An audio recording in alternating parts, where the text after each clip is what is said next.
پھر اللہ کے نبی نے ارشاد فرمایا ایک کو عذاب ہو رہا ہے پیشاب سے احتیاط نہ کرنے کی بنیاد پر، یعنی پیشاب کرتا تھا، پیشاب کے قطرات سے نہیں بچتا تھا، آج ہر اولاد بھی اس میں بے حد تک احتیاطیاں کر رہے ہیں۔ بچے ہماری عورتوں کے پاس چھوٹے ہوتے ہیں، کپڑوں میں پیشاب لگ گیا،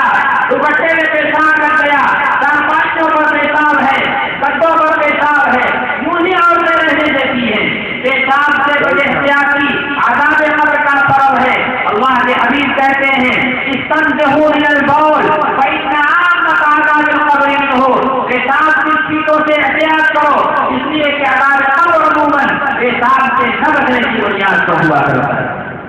اللہ کے حبیب صلی اللہ علیہ وسلم نے فرمایا ایک آدمی کو تو عذاب ہو رہا ہے پیشاب سے قطرات سے نہ بچنے کی بنیاد پر، اور دوسرے کو عذاب ہو رہا ہے چوری کرنے کی بنیاد پر، یعنی ایک طرف کی بات دوسری طرف لے گیا تاکہ دونوں کے درمیان دنیا پیدا کرا دی جائے، اسے کہتے ہیں چغلخوری کرنا۔ اللہ کے نبی صلی اللہ علیہ وسلم نے ایسے آدمی کو بدترین جہنمی فرمایا ہے جو دو مسلمان یا دو انسانوں کے درمیان لڑانے کے لیے ادھر کی بات ادھر لگاتا ہے، جسے ہم لکڑی بات کہتے ہیں۔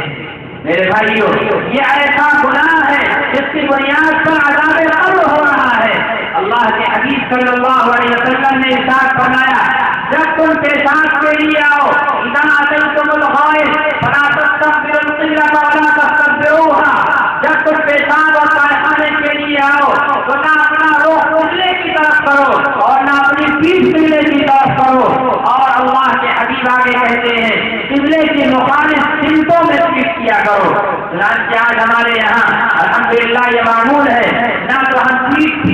قبلے کی طرف کرتے ہیں اور نہ اپنا منہ قبلے کی طرف کرتے ہیں، نہ پیشاب کے موقع پر نہ بڑے استنجے کے موقع پر۔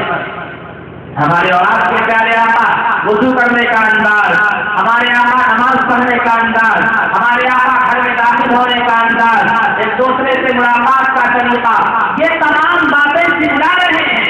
اللہ کے حبیب نے فرمایا انا لکم مثل الوالد، میں تمہارے لیے ایسا ہوں جیسے اپنی اولاد کے لیے باپ ہوتا ہے، جس طرح باپ اپنی اولاد کو ایک بات کی تعلیم دیتا ہے ویسے ہی میں اپنی پوری امت کا باپ ہوں، میں اپنے امت کو ایک بات کی تعلیم دے رہا ہوں۔ جی ہاں ہمارے پیارے آقا ہمارے روحانی باپ ہیں۔ اللہ کے حبیب کسی مرد کے جسمانی باپ نہیں ہیں، ما کان محمد ابا احد من رجالکم ولکن رسول اللہ وخاتم النبیین، یہ محمد رسول اللہ ہے، یہ تم مردوں میں سے کسی کے باپ نہیں ہے۔ مطلب کیا ہوا؟ مطلب یہ ہے کہ کوئی آپ کی نبینا اور مذکر اولاد اس عمر کو نہیں پہنچی کہ وہ مرد بن جائے، یعنی جو بھی بچے پیدا ہوئے وہ عہد قصوریت میں جب وہ طفل سے بچے سے کبھی دنیا سے چلے گئے، کوئی بڑا اس دنیا میں محمد رسول اللہ کی اولاد نہیں ہے، لیکن وہ اللہ کے رسول ہیں، اور رسول اپنے امت کا روحانی باپ ہوتا ہے۔ لہذا پیارے آقا ہمارے روحانی باپ ہیں، ہمیں ایک بات کی تعلیم دے رہے ہیں۔ اللہ کے نبی صلی اللہ علیہ وسلم نے